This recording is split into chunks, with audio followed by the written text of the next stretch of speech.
So you recently performed with Eminem in Hawaii to a huge. How many people were in the audience? Stadium? I don't know. It was a lot. It was a It was stadium. a lot. It was like 30 to 50,000 people. Insane amounts. Yeah. Wow. First of all, tell me, what does meeting Eminem mean to you? I mean, was that something that you listened to a lot? I haven't been like, yes, of course. Like he's the first rap verse I ever memorized on Forgot About Dre. And, you know, I was so young. I remember my sister took 2 sides of a tape. I'm dating myself right now. But, these old cassette tapes, and she had it on each side of it that she had done for me. And, dude, I mean, it's Eminem, bro. You know what I mean? It's like the GOAT. Yeah, so the GOAT, really. I was excited that he first and foremost had invited me to come do the show. How did that invite come through? It's a long story. It's a long story. It's like... We got time. Yeah, but I understand know. If you don't want to say it. I can't explain. But it was very cool. That's all I'm going to say. Okay. But I get this invite from him. That's amazing. Yeah. That's recognition from really the highest place. Right? Insane. So we're in Hawaii, and I'm there, and I'm just like really stoked. And I know I'm going to meet him. But the whole time I was like, cool, like whatever, like it's all good. Like, yeah, this is cool. And even in the stadium, like I wasn't really nervous about the fact that I'm in a stadium. I was just excited. It was my first time performing in Hawaii. I've always wanted to perform, never had. So I was just excited.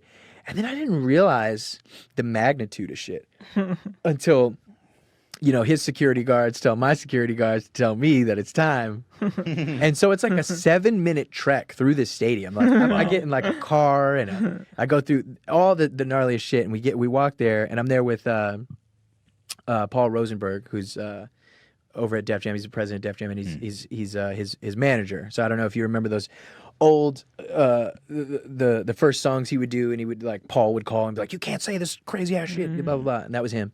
So we're there, and he walks me backstage, and who did I see first? I'm trying to remember. I think Alchemist came out. So Alchemist is an incredible producer. He's also a super ill spitter, and he's Eminem's DJ. And he's just he's worked with everybody. He's been around everybody, Primo and Dilla, and just huge staple in hip hop for me and for many others.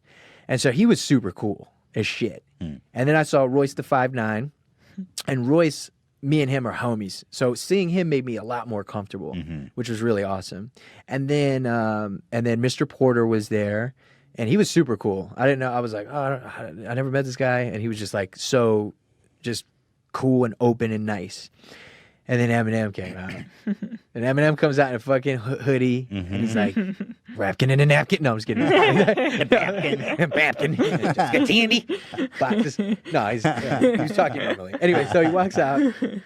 Super fucking cool, man. Just so.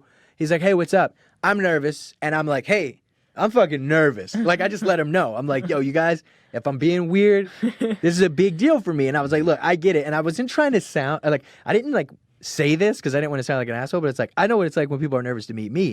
Yeah. And they're shaking and crying and shit. But I get it, and I'm always cool about it. But I didn't want to come off that way. But I also didn't want to come off disingenuous, what's up? Yeah. How's it Hey going? Man, nice to meet you. Yeah. What's up, Marshall? Yeah. You know what I mean? I was genuine. I was just dude, if I seem a little weird or a little red in the face, it's because I'm gonna be honest. I'm so happy to be here with you. Well, I'll say I saw you kind of gushing on Twitter. and I thought it was very sweet, very sincere. Thanks. I could tell you were so excited. I was I think it's good. It's such a meaningful experience, and you were very expressive about that. I think that's very cool. Yeah, it had to be so honest. But the cool thing, I've met a lot of people, and they've so many of them have been insanely cool, and they invite you in, and it's like, "Hey, what's up?" And you guys just kind of talk for a while, and then if they want, because I'm not big on pictures.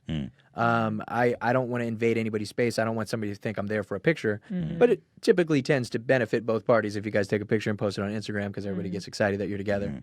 But they were like, "We want a picture," and I was like, "Oh my God, that's so cool." And so we took a picture, but the biggest thing was just talking hip hop. We talked about freestyles versus writtens versus the era we're in and the time and the shit you could say and the shit you can't say. And he's like, "I just say it," But it's just all this stuff. It was a really special experience, and I won't really get into what we talked about because it's a memory for me. Yeah. And it was really special. But everybody, it wasn't just M, man. It was Mr. Porter and Royce and Paul and Alchemist. They were all just so kind, and we were chilling for 20 minutes. That's awesome. I had to go to the stage right after that, and it was an incredible experience I'll always cherish. And he's a really good dude, man. And he just loves rap. Right. He just loves rap. Yeah, you can tell. Yeah, it's incredible. It's so sweet.